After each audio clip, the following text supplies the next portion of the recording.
Hello पलटन।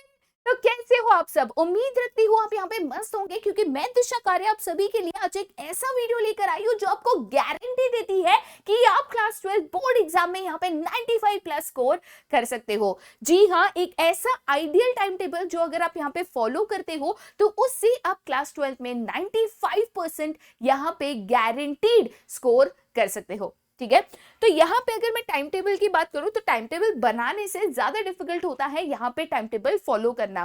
Difficult क्यों होता है? क्योंकि शुरुआत में 1-2 दिन 3 दिन 4 दिन एक मोटिवेशन होता है कि टाइम टेबल बनाया, पहले दिन फॉलो किया, दूसरे दिन फॉलो किया, तीसरे दिन फॉलो किया, पर चौथे दिन से क्या टाइम टेबल और कौन टाइम टेबल, ये कहानी यहाँ पे शुरू हो जाती है। इसका कारण ये है कि हम सोचते हैं कि एक टाइम टेबल जो है वो सबके लिए यहाँ पे काफी है या सब उसी को यहाँ पे फॉलो कर सकता है। लेकिन आपने ये कहावत सुनी होगी, one shoe does not fit all. एक जूता है वो सभी को फिट नहीं होता है, किसी को छोटा होता है, किसी को बड़ा होता है, तो किसी को फिट करता है। वैसे ही एक टाइम टेबल सभी को फिट नहीं करता या सभी के लिए यहाँ पे बनाया नहीं जा सकता। तो मैं आज आपको टाइम टेबल देने के बदले एक आइडियल टाइम टेबल किस तरीके से बनाया जा सकता है जो आपके लिए बेस्ट टाइम टेबल हो, जो आपके लिए सूटेबल हो, ये यहाँ पे बताने वाली हो। सबसे पहले कोई भी टाइम टेबल को अगर आप बनाते हो, कोई भी यहाँ पे एक टाइम टेबल को अगर आप बनाते हो, आपके मुताबिक उसको बनाना जरूरी है। अब मेरे मुताबिक टाइम टेबल कैसे बनाऊं, क्या डालूं, क्या नहीं डालूं, यही तो समझ में नहीं आता। उसी का जवाब मैं आपको यहाँ पे देने वाली हूँ। सबसे पहले कोई भी टाइम टेबल आप अगर बनाते हो, ठीक है, तो टाइम टेबल बनाते वक्त पहली और इंपॉर्टेंट चीज ये होती है कि आपको अपना यहाँ पे एग्जिस्टिंग जो भी स्केड्यूल है वो आपको यहाँ पे सबसे पहले नोट डाउन करना इंपॉर्टेंट है। ठीक है, जैसे कि फॉर एग्जाम्पल एक बेसिक सा मैं आपको यहाँ पे एग्जाम्पल देती हूँ। फिलहाल अगर मैं देखूँ तो हर बच्चा जो क्लास 11th और क्लास 12th पे है, क्योंकि टाइम टेबल दोनों के लिए यहाँ पे आइडियल है, दोनों इसको यहाँ पे बना सकता है। जो भी बच्चा क्लास 11th या 12th में है, सीबीएसई स्कूल्स के अगर टाइमिंग की बात करूँ तो एक करीबन 7 बजे से लेकर आप 1 बजे तक यहाँ पे स्कूल में रहते हो। ठीक है, मुझे पता है कि साउथ साइड कुछ स्कूल्स है जो यहाँ पे 3 बजे 4 बजे तक भी होती है, कुछ स्कूल्स है जो 2 बजे तक होती है, कुछ स्कूल्स 8 बजे चालू होती है। डिफरेंट एरियाज में स्कूल टाइमिंग्स डिफरेंट हो सकता है। मैं आपको एक जनरल एग्जांपल दे रही हूँ, आप अपनी स्कूल टाइमिंग्स के मुताबिक इसको यहाँ पे एडजस्ट कर सकते हो। मान के चलो कि 7 से 1 आप यहाँ पे स्कूल में होते हो, स्कूल में छुट के आते आते 1-1:30 बज जाते हैं। ठीक है, तो अब जाहिर सी बात है स्कूल से अगर आप आओगे लेटर से 1:30 को, अगर आप यहाँ पे स्कूल से आते हो तो यहाँ पे ये आपका लंच ब्रेक हो जाता है और यहाँ पे आप अपना लंच कर लेते हो। ठीक है, लंच ब्रेक है, थोड़ा सा फ्रेशन अप हो जाओगे, 2:30 आपका यहाँ पे हो जाएगा। हमारे जो क्लासेस है या हमारे जो लेक्चर्स है, या आइडियली अगर आप कहीं और से भी लेक्चर्स ले रहे हो, कोई क्लासेस जा रहे हो, कुछ भी जा रहे हो, तो ऐसे केस में करीबन 4 या 4:30 बजे से आपके लेक्चर्स यहाँ पे शुरू हो जाता है।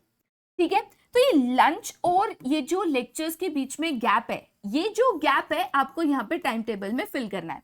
अच्छा, गैप आप फिल कर सकते हो एक नैप लेके, गैप नैप, ठीक है, बट यहाँ पे आपको नैप नहीं लेना है, क्योंकि हमारी कोशिश होगी यहाँ पे जल्दी सोना, जल्दी उठना, ये सबसे बेस्ट होता है। इससे आपकी जो बॉडी है, एनर्जी है, मेमोराइजिंग पावर है, सब कुछ यहाँ पे इंप्रूव होता है। रात को नींद करना बहुत इंपॉर्टेंट होता है। ऐसा नहीं है कि रात को जागकर पढ़ना है, क्योंकि अगर नींद पूरी नहीं होती है, चाहे आप जितना भी पढ़ लो, आपको याद नहीं रहेगा। मेमोरी लॉस होना, चीजें पढ़कर याद नहीं रहती, कंफ्यूज हो जाते हैं, आधा समझते आधा समझ नहीं पाते, लैक ऑफ कंसंट्रेशन, ये सब कुछ यहाँ पे पिक्चर में आ जाएगा।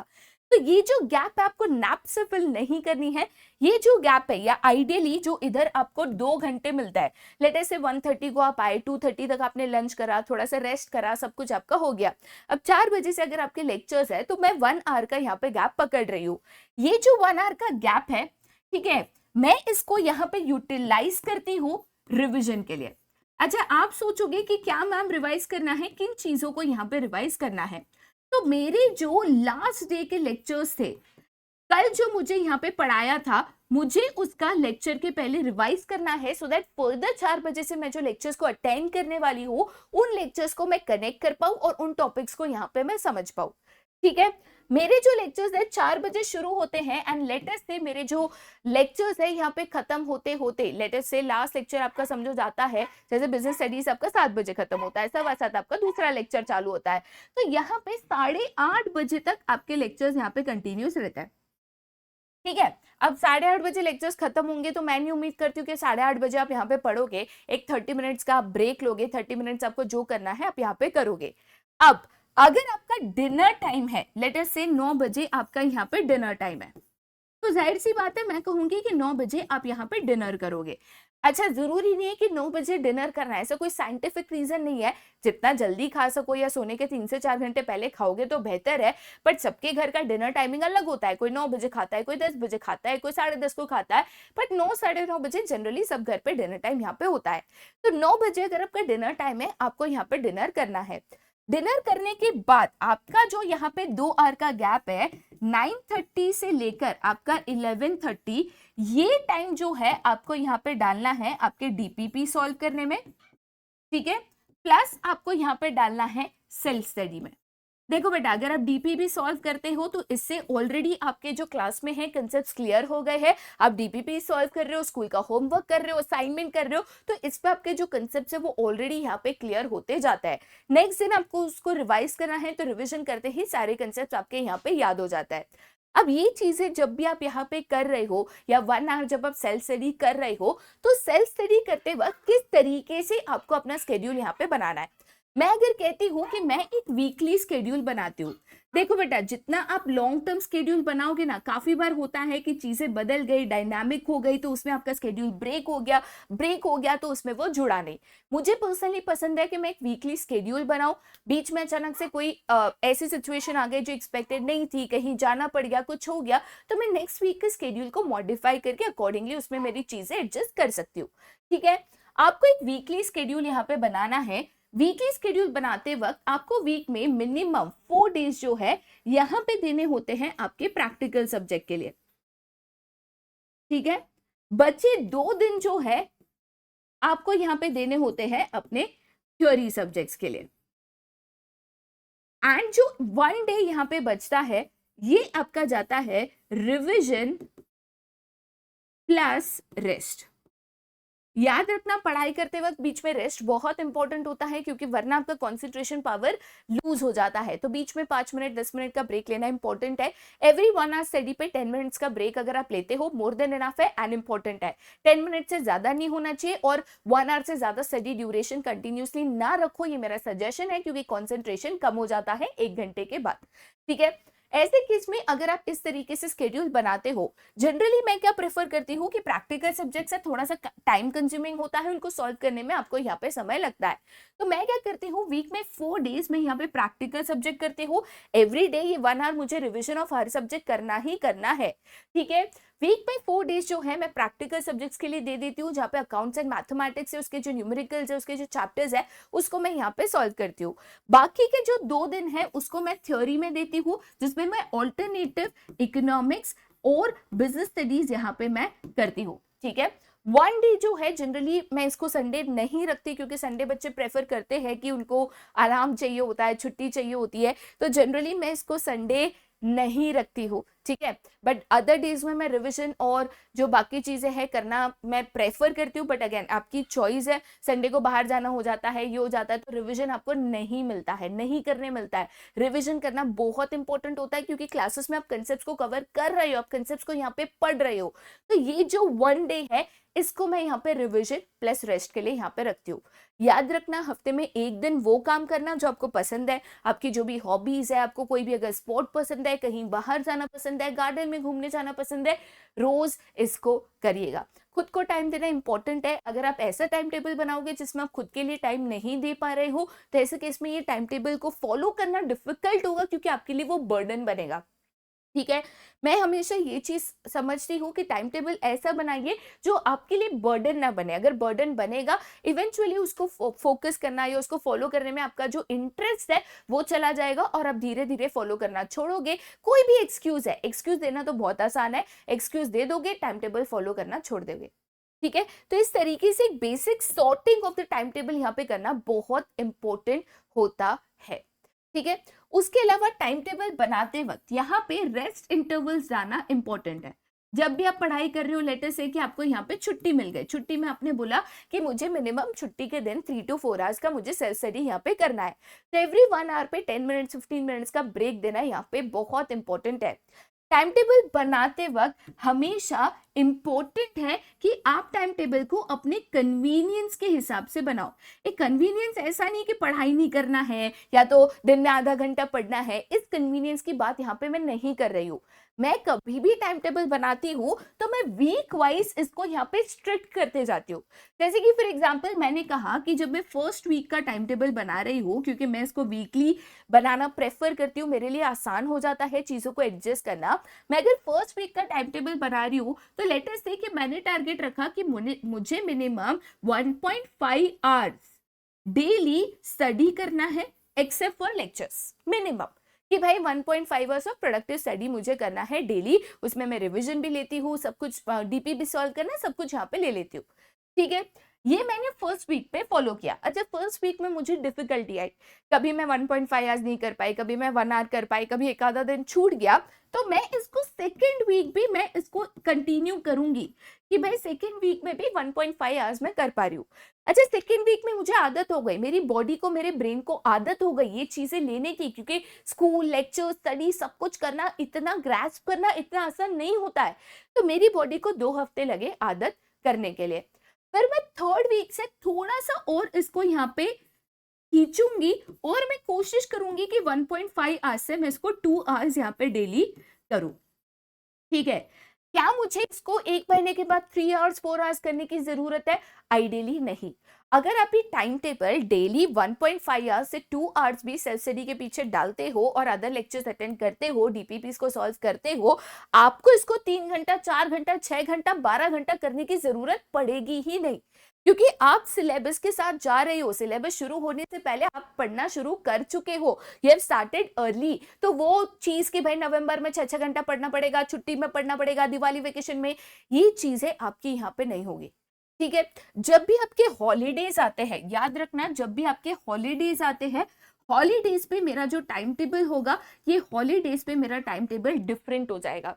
हॉलीडेज पे मेरे स्कूल से ही है, हॉलीडेज पे मेरे लेक्चर्स नहीं है, तो मैं वो समय यूटिलाइज करूंगी मेरे डिफिकल्ट चैप्टर्स के लिए, डिफिकल्ट सब्जेक्ट्स के लिए, क्विक रिविजन्स के लिए एंड सो ऑन।